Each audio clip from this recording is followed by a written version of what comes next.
Okay, so today we are going to learn how to do a double exposure image in Photoshop, and of course this can have as many layers as you would like it to. In this picture we have an image of myself, an overlay of tree branches, and then there is also an image of the night sky and landscape picture. Alright, first thing we need to do is assemble all of our assets. So you should have taken a photo of yourself already, and we are going to go to Google, and I've already got a picture of the night sky. But if we look up winter tree, winter,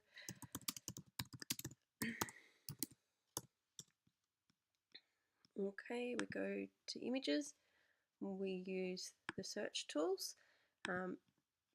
Google has this great facility where it allows us to filter the images to consider copyright. So these are images that we are allowed to reuse and modify, and ones that schools non-commercial reuse and modify them. So it's a really good thing to be using. We also would like to make sure they are large pictures so that they do not pixelate in our final work. Okay, so I was looking for kind of like a tree silhouette, and that one looks pretty good.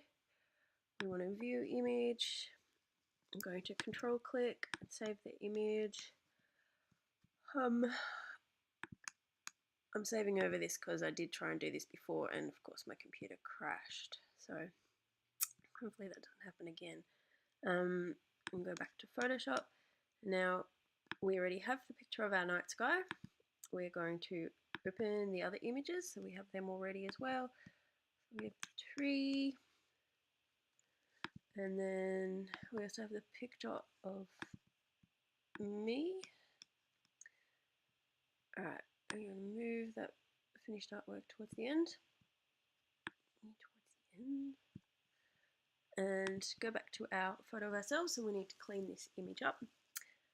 First thing I always like to do is duplicate our image in case we make a mistake. We always have the original go back to, and switch the eye off that layer. So we currently only have this layer active. Remember, the blue highlighted layer is the one that you are currently working on. We also have open our history palette, which is available under your Windows menu. So you can go back in time if you need to. And now I am going to turn this into a black and white image. So mode grayscale. We don't want to merge those layers. We're just going to discard the color. And now it's black and white, but there's not really a lot of contrast. It's all still mid grays. We are going to go in and adjust this image so we have higher contrast. Ram that up all the way and make it look something like that. So you want strong areas of dark and then some strong areas of light. Alright.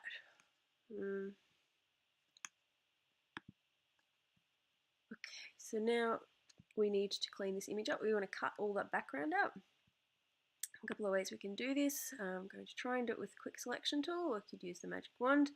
Quick selection can get larger areas in a hurry, hopefully. I don't want my arm. Go away.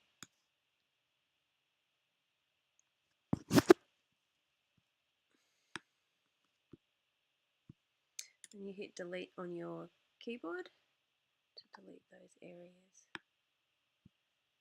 Delete.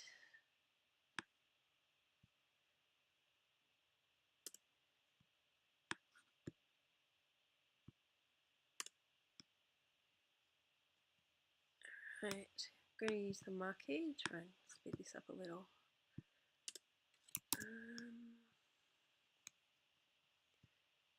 And maybe the polygonal lasso. Coming with a bit more detail. It doesn't really matter how perfect this is, because we're going to do some things to the image, which will hopefully cover up how rough these edges actually are. Magic wand, you can set the tolerance. picks pixels of a similar colour.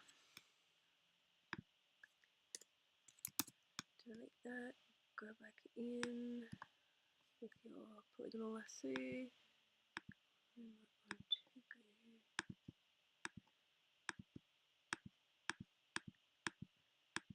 Hopefully your image is a bit cleaner than this, and ooh, it doesn't take you so long to tidy it up.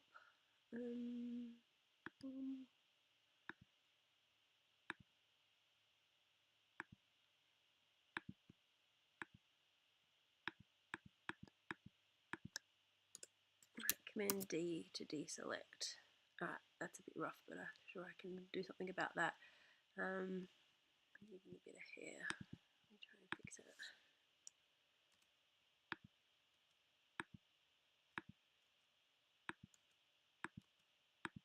Alright, deselect. So now we would like to copy and paste the other images in to that file. We'll work with this one first. Command A to select all, Command C to copy back to the file that you're working in, Command V to paste it in. Need to enlarge that a little, Command T to transform, and 150. So I'm going to make it big enough so that it covers you, and drag that underneath the layer of yourself. Alright, so we need, the picture of ourselves need to actually have a white background, so I'm going to create a new layer. Grab the paint bucket, and our default colours are black and white, make sure white is at the front, and throw a bucket of paint on it. Okay, we want to merge these two together, so merging down, we'll Command E. Now I'm going to save this so I don't lose what I've done so far, and close it, double exposure.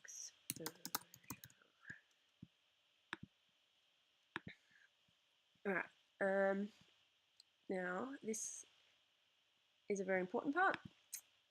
These blend modes can give you different effects in relation to the colour, and I think, do we screen or overlay? I think screening the image is a good thing to do. Yep.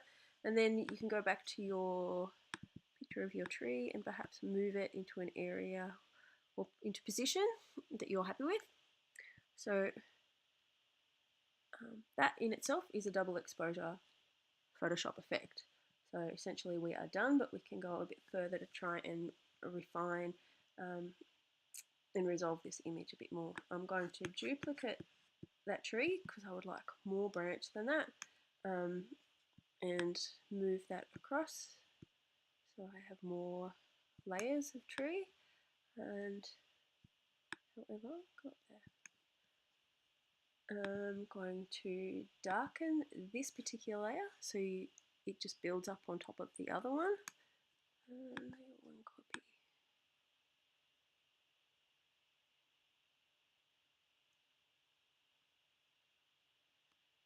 So I'm just trying to get that into a position that I'm happy with.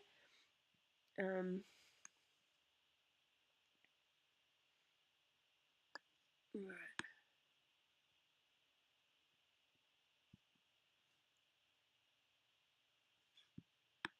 And this one.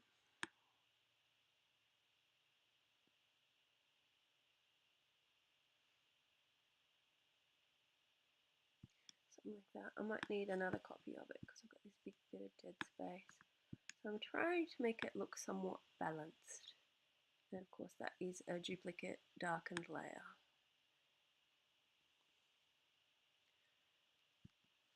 So I think I would like that a bit further over there. Alright, something like that. Of course, saving Command S regularly. What else can we do? So if I crop this image,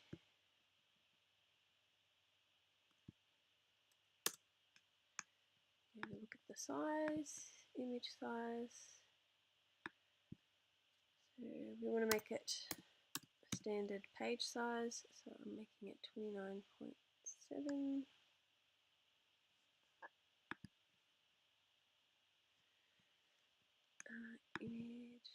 canvas size, the width 210. So making it A4 piece of paper. Okay, that's all there. Now these edges are pretty visible and they look like they've been cut out with scissors. So I'm going to try and fix that up. And one way I can do that is by using kind of an airbrush effect on the edges. Let me move that tree, I don't like it on the edge there. Yeah.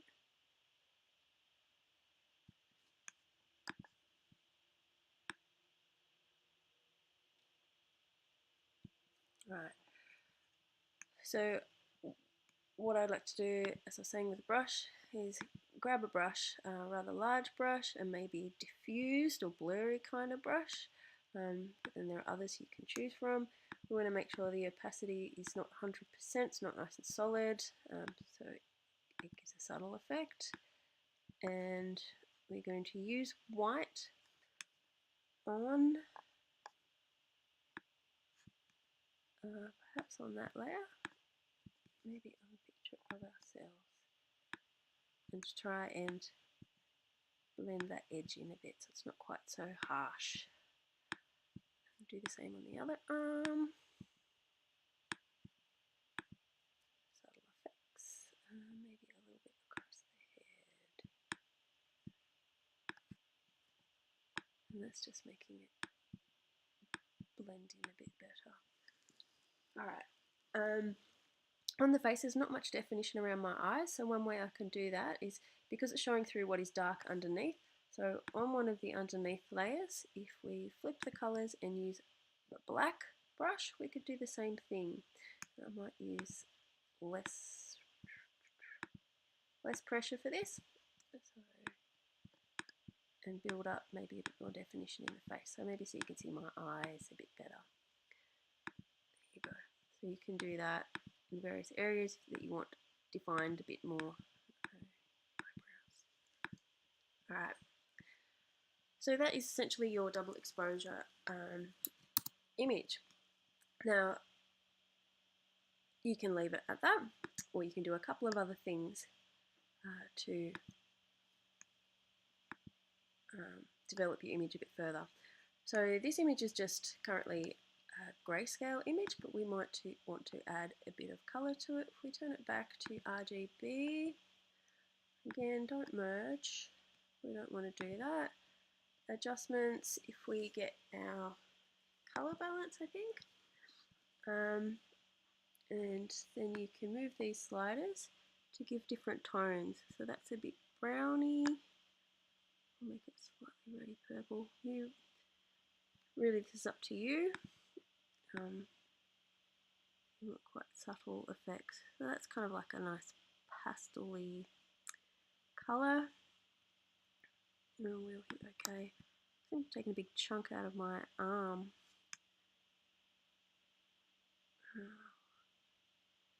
Which is okay, I suppose, for these purposes.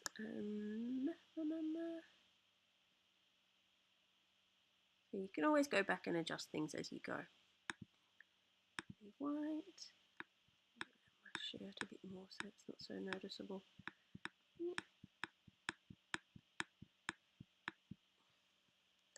Alright.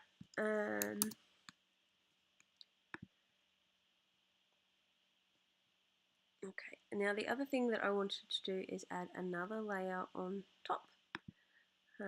This image, Command A, Command copy, go back to your file, Command V, make it a bit bigger, 140 perhaps. I quite like that silhouette of the landscape down the bottom there, and I would like to overlay.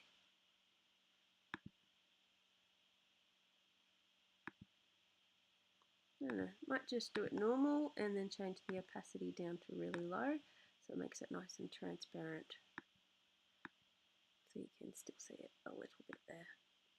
Alright, that's not too bad. And hit return. Okay. This edge, I might want to add some white around the edge. Again, to make that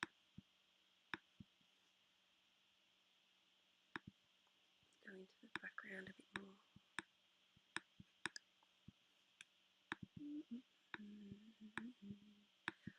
I could also use the gradient tool. So pull a gradient of some kind, maybe on a new layer. So we might use a gradient just to make that edge. So you drag and release, and that gives it a white gradient. So it's going white through to transparent and making that image kind of blend in a bit further. I'm going to drag that on top of there, so it's there. Now you can see it. Yeah, now it's probably too much, so I'll move that out of the way. Okay, what else can we do?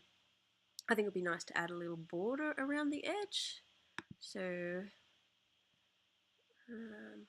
couple of ways we can do this. I would can use this rectangular marquee and maybe just on that top layer we can just delete those edges.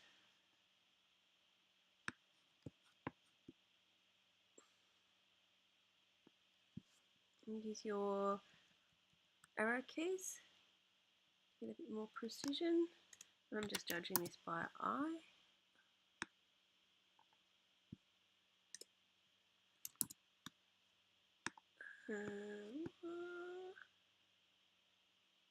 And of course Command D to deselect. That bottom doesn't look like there's enough on there, so arrow that down a little.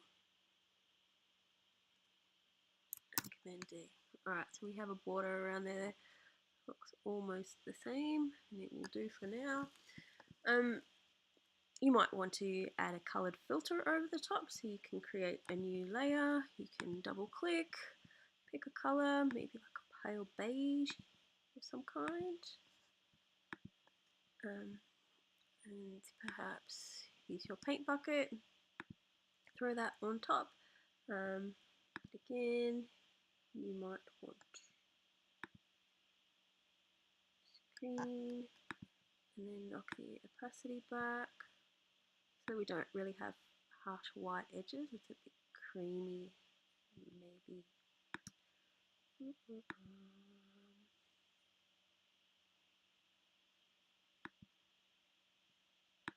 Normal.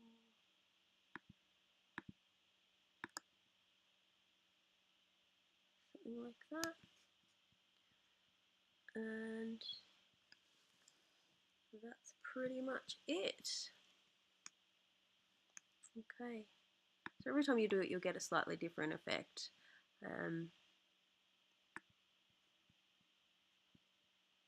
Yeah. So good luck with making your double exposure pictures.